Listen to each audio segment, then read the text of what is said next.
وعلى آله وصحبه أجمعين. أما بعد فقد قال النبي صلى الله عليه وسلم: من صام رمضان وأتبعه ستا من شوال كان كصيام الدهر، كما قال عليه الصلاة والسلام. اللہ رب العزت نے ہمیں اور آپ کو رمضان کا مبارک مہینہ دیا اور تراویح اور روزے کی توفیق مرحمت فرمائی. اللہ اسے بے انتہا قبول فرمائے. رمضان کے بعد ایسا محسوس ہوتا ہے کہ اسلام ہی رخصت ہو گیا یا مسلمان ہی ختم ہو گیا. جو پہلے نمازی تھے پرانے وہی باقی رہ گئے، اور جو مسجد بھری ہوئی تھی نمازیوں سے وہ پوری مسجدیں ویسے ہی ویران ہوئی. اللہ رب العزت ہم سب کو اللہ کے گھروں کو آباد کرنے کی توفیق عطا فرمائے. یہ مہینہ جو چل رہا ہے شوال کا مہینہ، رمضان کے بعد شوال کا مہینہ چل رہا ہے. اس ماہ کے روزے کے بھی فضائل اللہ کے نبی نے ارشاد فرمایا. چنانچہ ایک حدیث میں ارشاد فرمایا ہے کہ جو رمضان کا روزہ رکھتا ہے اور اس کے ساتھ شوال کا 6 روزہ رکھتے ہیں تو وہ ایسا ہے جیسا اس نے پورے سال روزہ رکھا. کیسے پورے سال ہوا؟ اس لیے کہ ایک نیکی 10 نیکی کے برابر ہے. من جاء بالحسنۃ فلہ 10 امثالھا. جو ایک نیکی کرے گا اللہ اسے 10 اجر عطا فرمائیں گے، اور ایک گناہ پر ایک ہی گناہ. کتنا کریم اللہ ہے، کتنا رحیم اللہ. اللہ چاہتا تو ایک گناہ پر 100 دیتا اور ایک نیکی پر 1. لیکن اللہ رب العزت کی مہربانی اور فضل اور کرم کے قربان کہ اللہ اپنے بندوں پر اتنا مہربان ہے کہ ایک نیکی پر کم سے کم 10 نیکی، اور زیادہ کی تو کوئی حد نہیں ہے. اللہ کتنا دے دے، کتنا نواز دے، اور ایک گناہ پر ایک ہی گناہ. اب جس نے ایک مہینہ رمضان کا روزہ رکھا گویا اس نے 10 مہینہ رکھا. ایک روزہ 10 روزے کے برابر، 30 روزہ کیلکولیٹ کر لیجئے، 10 مہینے کے برابر ہو گیا. بچا کتنا مہینہ؟ 2 مہینے. شوال کا 6 روزہ میں ایک روزہ 10 کے برابر، 10 60 کے برابر، تو کتنا ہو گیا؟ 2 مہینہ. اللہ کے نبی کی حدیث اب سمجھ میں آ رہی ہے؟ من صام رمضان واتبعه 6 من شوال كان كصيام الدهر. جس نے رمضان کا روزہ رکھا اور 6 روزے شوال کے رکھے تو وہ ایسا ہے جیسا اس نے پوری زندگی روزہ رکھا. اب سمجھ میں آیا کیسے پوری زندگی ہو گیا، کیسے پورے سال کا ہوا؟ اس لیے کہ ایک مہینہ رمضان کا 10 مہینے کے برابر، اور 6 روزہ شوال کا ایک روزہ 10 کے برابر، اور 6 60 کے برابر. 2 مہینہ یہ ہو گیا، 10 مہینہ ایک رمضان کا ہو گیا. کتنا ہو گیا؟ پورے سال. اب کیا چاہیے؟ اچھا، اس میں مسئلہ یہ ہے کہ بعض حضرات یہ سمجھتے ہیں، اور عورتیں خاص طور کہ عید کے دوسرے ہی دن سے رکھنا ضروری ہے. شوال کا جو 6 روزہ ہے وہ سمجھتی ہیں کہ عید کے دوسرے ہی دن سے رکھنا ضروری.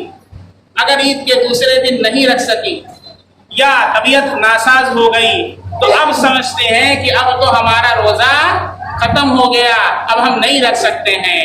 ایسا نہیں ہے. پورے شوال کے مہینے میں 6 روزہ رکھنا ہے. یہ کوئی ضروری نہیں ہے کہ عید کے دوسرے دن سے رکھے، عید کے تیسرے دن سے رکھے، اور یہ بھی ضروری نہیں ہے کہ کنٹینیوسلی 6 روزہ رکھے. ایک ہفتے میں 1-2 رکھ لیا، پھر دوسرے ہفتے میں 1-2 رکھ لیا، ایسے شوال کے مہینے میں 6 کمپلیٹ کر لیا تو بھی وہ ایسا ہے جیسا اس نے سال کے پورے روزے رکھے. اسی طریقے سے یہ روزہ رکھنا جو شوال کا ہے یہ مستحب ہے. اس کی کیا حیثیت ہے؟ مستحب ہے، فرض واجب نہیں ہے. اس کو بھی اچھی طرح سمجھیں. اگر اسے کوئی رکھتا ہے تو اسے ثواب ملے گا، نہیں رکھتا ہے تو کوئی گناہ نہیں۔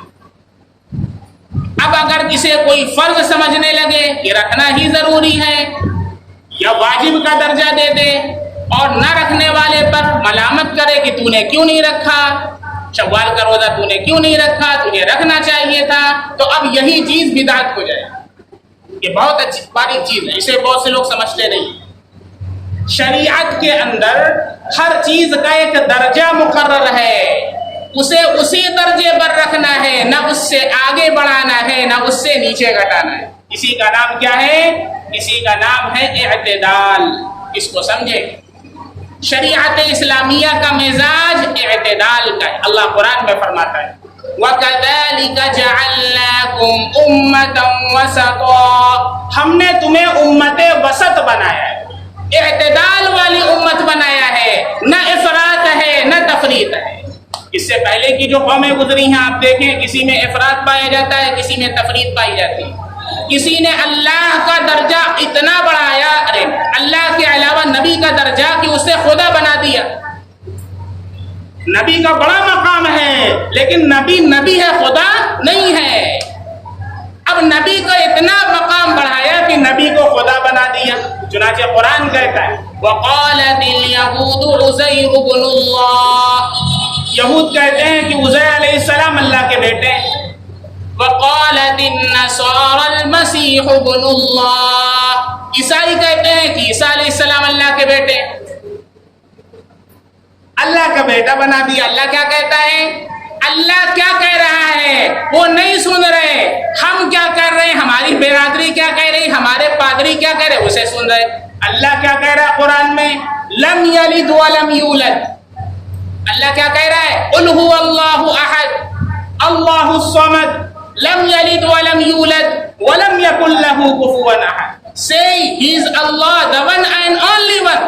کہہ دیجیے اللہ ایک ہے، اللہ الصمد، اللہ بے نیاز ہے، اللہ از دا ایور لاسٹنگ ریفیوج، اسے ہماری ضرورت نہیں ہے، ہمیں اپنے اللہ کی ضرورت ہے۔ لم یلد ولم یولد، نہ اس نے کسی کو جنا نہ وہ کسی سے جنا گیا، نہ اس کی کوئی اولاد ہے نہ وہ کسی کی اولاد ہے۔ He does not beget and he is not begotten۔ وَلَمْ يَكُنْ لَهُ كُفُوًا أَحَدٌ and there is no one equal to him۔ اللہ کے برابر، اللہ کے ہمسر، اللہ کے جیسا کوئی نہیں ہے۔ لَيْسَ كَمِثْلِهِ شَيْءٌ، اللہ کے جیسا کوئی نہیں ہے، نہ نبی ہے نہ ولی ہے۔ اللہ اللہ ہے، نبی ہے۔ اسے سمجھو بھائیو، بہت افراط و تفریط، کسی کو کہیں کر دیا، کسی کو وہاں سے نیچے اتار دیا۔ اب کسی نے نبی کو اللہ کا بیٹا قرار دے دیا، کسی نے نبی کو نبی نہیں مانا، اس کو نیچے کر دیا، تمہاری بات ہی نہیں مانتے، دونوں غلط۔ نہ ہم نبی کو اللہ مانے، نہ اللہ کا بیٹا مانے، نہ نبی کی بات ہی نہ مانے، ہم نبی کو نبی مانتے ہیں۔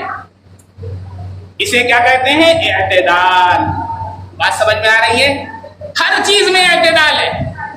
کھانا کھائے تو اس میں بھی اعتدال ہے۔ کچھ لوگ اتنا چڑھا لیتے ہیں کہ ڈھکارے آنا شروع، نماز کے اندر پانی آ رہا ہے گھڑ گھڑ،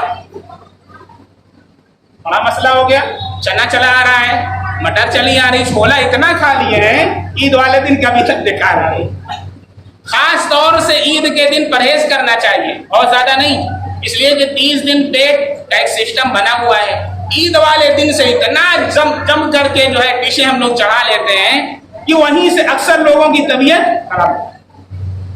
اس لیے لمٹ میں رہنا چاہیے۔ انلمیٹڈ وہ ڈیٹا تک ٹھیک ہے، لیکن کھانا بھی انلمیٹڈ ہو گیا، اس کے بعد روح افزا کا شربت انلمیٹڈ ہو گیا، تو پھر اور چیزیں بھی انلمیٹڈ ہو جائیں گی، ہیلتھ بھی آپ کی انلمیٹڈ، پھر ڈاکٹر کے پاس آپ دوڑتے رہیے، پریشان ہو جائیے۔ ہر چیز میں اعتدال ہے۔ کھانے کا بھی طریقہ بتایا، کتنا کھانا ہے، اتنا کھا لینا کہ اس سے بھوک آپ کی مٹ جائے، اتنا کھا لیں، اور اتنا اس سے زیادہ کھا لیا کہ آپ چل پھر سکیں، عبادت کر سکیں، لیکن اتنا کھا لیا کہ آپ کے حلق سے اوپر تک چڑھ گیا کہ آپ کے جان جانے کا اندیشہ ہے، حرام ہے۔ اتنا کھا لینا کہ آپ کے مر جانے کا اندیشہ ہے۔ ایک واقعہ لکھا ہوا ہے شاید ولید بن عبد الملک کا، وہ بہت کھاتا تھا، وہ اس نے منگائے بکرے،